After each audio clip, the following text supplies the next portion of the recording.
નમસ્કાર. જાહેર વિતરણ વ્યવસ્થાને લગતી એક અત્યંત મહત્વપૂર્ણ જાહેરાત. રેશન કાર્ડ પર મળતી ખાંડના વિતરણના નિયમોમાં નાગરિકોના હિતમાં એક મોટો ફેરફાર કરવામાં આવ્યો છે. આવો આપણે આ નિર્ણય વિશે વિગતવાર સમજીએ. સૌપ્રથમ આપણે એ સ્પષ્ટ કરી લઈએ કે આ નવી વ્યવસ્થા કોને લાગુ પડશે. શું આપ ગરીબી રેખા હેઠળ આપતા એટલે કે બીપીએલ રેશન કાર્ડ ધારક છો અથવા તો અંત્યોદય અન્ન યોજનાના લાભાર્થી છો?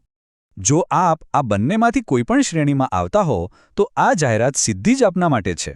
આથી સરકાર દ્વારા કરવામાં આવેલા આ ફેરફારોને આપે ધ્યાનપૂર્વક સમજવા અત્યંત જરૂરી છે.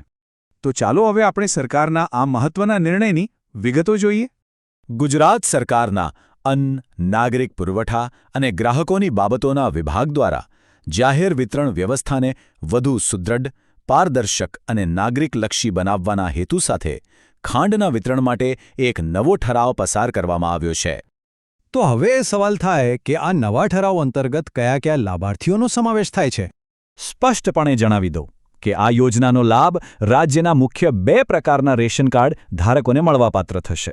એક, જેઓ ગરીબી રેખા નીચે છે એટલે કે બીપીએલ કાર્ડ ધારકો, અને બીજા અંત્યોદય અન્ન યોજનાના કાર્ડ ધારકો એટલે કે એએવાય કાર્ડ ધારકો.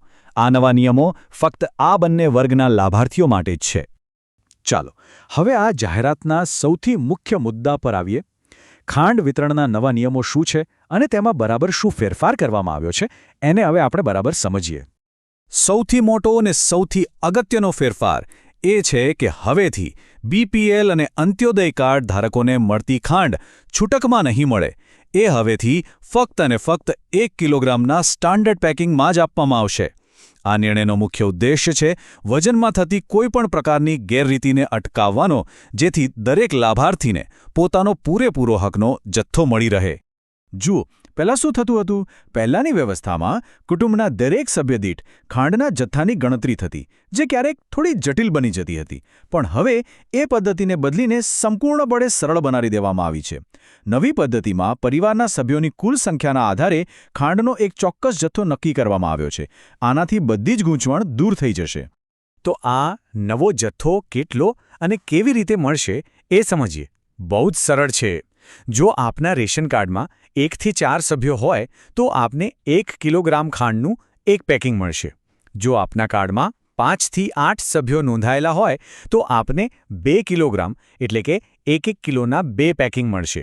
અને જો કુટુંબમાં 9 કે તેથી વધુ સભ્યો હોય તો આપને કુલ 3 કિલોગ્રામ એટલે કે 3 પેકિંગ ખાંડ મળવાપાત્ર થશે. આપ જોઈ શકો છો, આ ગણતરી એકદમ સીધી અને સ્પષ્ટ છે. સરકારના દરેક નિર્ણય પાછળનો મુખ્ય ઉદ્દેશ્ય નાગરિકોની સુવિધા વધારવાનો હોય છે. તો ચાલો આપણે જોઈએ કે આ નવી વ્યવસ્થાથી આપણને શું મુખ્ય લાભ અને સુવિધાઓ મળશે. આ નવી પદ્ધતિના ફાયદા ઘણા સ્પષ્ટ છે.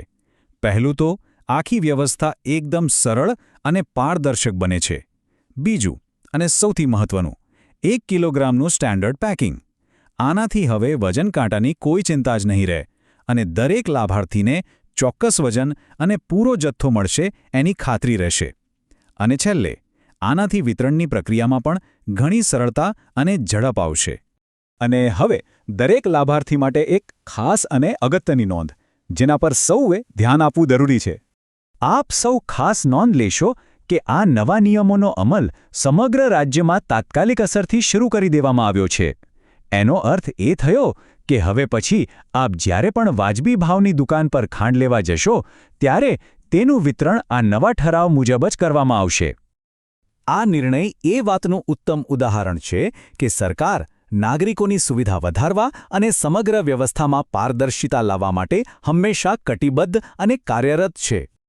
મને આશા છે કે આ માહિતી આપના માટે અત્યંત ઉપયોગી સાબિત થઈ હશે.